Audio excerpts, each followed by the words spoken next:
welcome to Exploring Careers with WITGRITFIT. I'm Evelyn, your host for today, and together with me is Nadia Azmi. Nadia is a law graduate who is now working in the corporate communications and the media. She's currently the news anchor of TV3's BizWorld and Nightline. Hello, Nadia. Hi, Evelyn. Thanks for having me. Hi, everyone. Hi, Nadia. Can you tell us about yourself and your life growing up? Well, yeah, sure. Well, I started to go to school in the United States. So that was from my early days in primary school, or we call it elementary in the US. I went to school for 6 years in Wisconsin. So my early childhood exposure was a bit different than the typical pupil in Malaysia. Because the environment in schools, in the US school system is very different. They really press upon your creativity, outdoor exploration. It was a very different kind of exposure, but it was the first exposure that I was given. And it was the best, one of the best times of my lives. I have to say those 6 years. After, we call it grade 5 or 5th grade, I came back to Malaysia and had 2 years to catch up for the UPSR exams. The transition was a struggle. It was a challenge, but because of the support that I received from my parents, that really helped. You know, all the subjects were in Malay, but I'm so happy to say that I managed to pull through. I worked hard those 2 years. I did not waste any time. And I managed to get straight A's for my UPSR. Wow. So I was really, really happy. It was surprising. Yeah. And it was also because of the support and encouragement from my teachers at school as well, of course. How different did you find the education system from the US and in Malaysia? And how did the difference impact you? It was very different. In the US, they emphasize on creativity. There was a lot of outdoor activities. We would go on field trips. And the interesting thing is there were no examinations at all. In Malaysia, we have our ujian bulanan, the monthly tests. We have quizzes, and then we have the bigger examinations before the biggest examination. I took A-levels, and one of the subjects I took was law, obviously. And the reason was because when I was in high school or in secondary school, I was a school debater because I love to talk. I love to advocate for something, you know, for the good, the greater good. And I feel like what's the point if you have opinions and you have something to say and you want to convey something, but you sit down and stay quiet? What's the point of having all those thoughts and ideas? So my channel, my way was through becoming a debater, a school debater. I'm quite a reserved person, honestly. If I'm in the class, if I'm in a classroom, or if I'm with a group of friends, or if I'm in a meeting, a work meeting right now, I can be quite reserved. I can be quite timid and very quiet, honestly. So I need to find my own channels where I feel comfortable voicing out what I feel I need to voice out.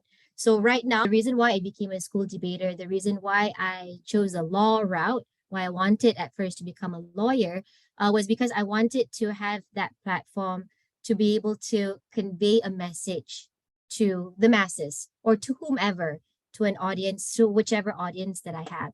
So I felt like as a debater, I was able to do that. And if I become a lawyer, you know, I will have my client, be able to advocate for their rights, stand up for my client, and do something good for someone.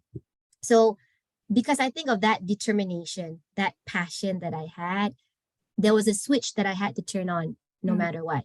I'm not the type, if let's say I see something wrong that's happening, I don't see the point of just sitting there and being quiet and not saying anything when it's happening right in front of my eyes. I have to do something and say something. I think that I feel the purpose of me being here in this world, you know, if I have something to contribute, I'm going to contribute wherever I can. But if I don't know anything, I'm not going to pretend I know it. So I'll stay quiet. But I think it's important that we find that platform or that channel that we're comfortable in, so we're able to, convey what we want to convey. Did you have a specific message that you wanted to convey, you know, when you decided to pursue law? For me at that time, because, you know, I wasn't a lawyer yet, but at that time what I felt was I just wanted to do good deeds in the world. I wanted to also educate people. I felt strongly about that. It doesn't matter, what it was about. It doesn't matter what it's about.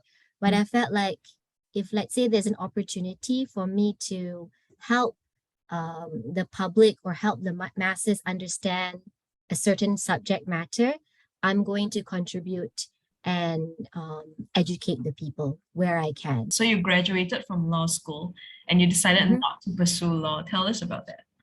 So I took law. I did 2 years in Malaysia, and my final year was in the UK, in Newcastle. So when I was in Newcastle, that was during my final year of law, the third year of law. And it was just maybe a few months before my graduation, before the convocation, or before the final exams, that I realized, oh no, I do not think I want to become a lawyer. I don't think this is where my passion is. I don't see myself becoming a lawyer in the long run. And I think it was, I had an epiphany when I was talking to my cousin. My cousin was like, so this was when I was in the UK. I had not graduated yet. But my cousin was like, Nadia, I think your personality, he said it, straight up, straightforward to me. He was like, I don't think your personality suits you being a lawyer. I see you more being a person in corporate communications because you love to talk to people, you like to mingle, you like to network. So those are the core skills needed to be in corporate communications or public relations, meeting people, meeting new people all the time. So, and then I think that's when I had an epiphany. I'm like, hey, you're right. I never thought about that. I never thought about going into corporate communications. Honestly, I never did. I never thought about going into broadcasting or media. It never crossed my mind while I was studying for my degree. But when I had someone say that to me, just upfront said it to me in my face, I realized that it was true. Wow. I only had a few months to go. And I was there sponsored by my parents. My studies was completely sponsored by my parents. So I know that I had to follow through and complete my studies and earn that degree because I knew that nevertheless, regardless, that degree will be my ticket to whatever I want to do afterwards. I had to graduate, get that scroll, and then I think I would be in a better position to decide what am I going to do after this. And my parents love to watch the news on a daily basis. They religiously watch the news. So I think I was exposed to that from an early age. So I think I developed that interest since young. But I never knew or never thought about being a newscaster or news anchor myself. Never have I thought about that. But it was already in me, I guess. I didn't notice.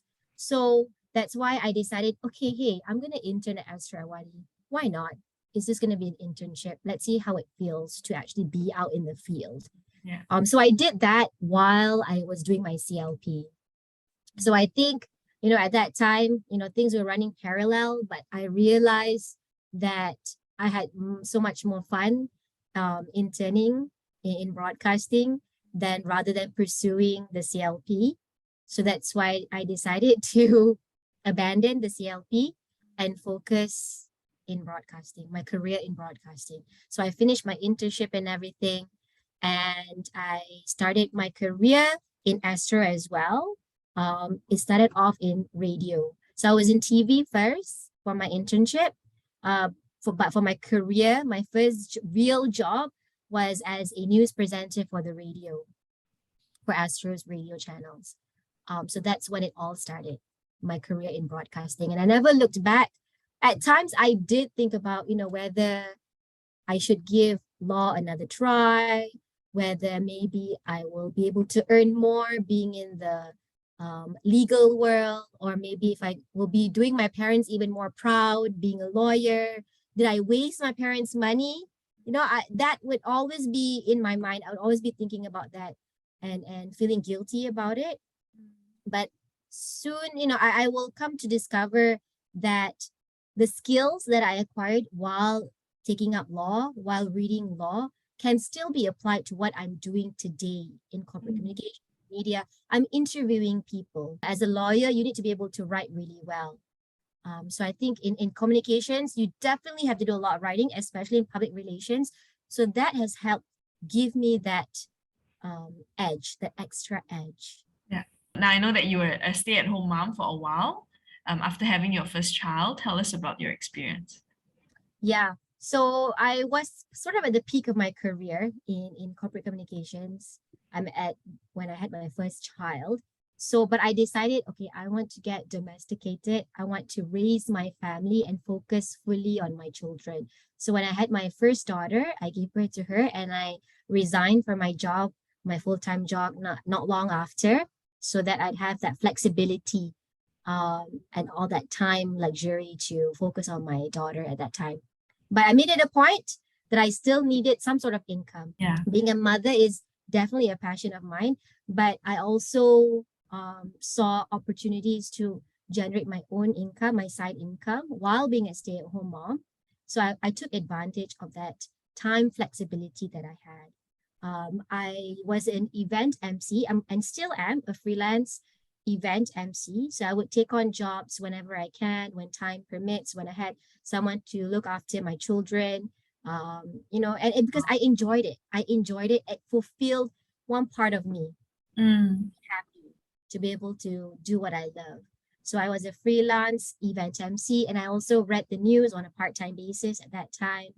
I was still able to do that. And at the same time, while or after I gave birth to my baby, I found out that I have this other side of me, this other type of passion where I love to work with kids. Wow. So that's when Adventures with Mommy Nadia started. and I turned it into a small time business where I would coordinate and arrange playgroup sessions at playgrounds, at kids play centers. Yeah. I'd partner with these centers and with these playgrounds to hold these playgroup sessions with parents and their children. So I would charge them, they'd come over. Each time it would be a different theme, different activities. And I did that for quite a while I was a stay-at-home mom. So I was fulfilled. I was keeping myself busy while being able to take care of my children at the same time. It's amazing that, through different phases or, the time where you were seemingly taking a break from your career, but actually you were discovering more, about yourself and about your talents, and then just nurturing yourself while nurturing your child, but also learning more about yourself and honing these skills as well. Yeah, exactly. Yeah, and I know some women who have had difficulty going back to work, after taking a break. Was that the same for you? It was very daunting.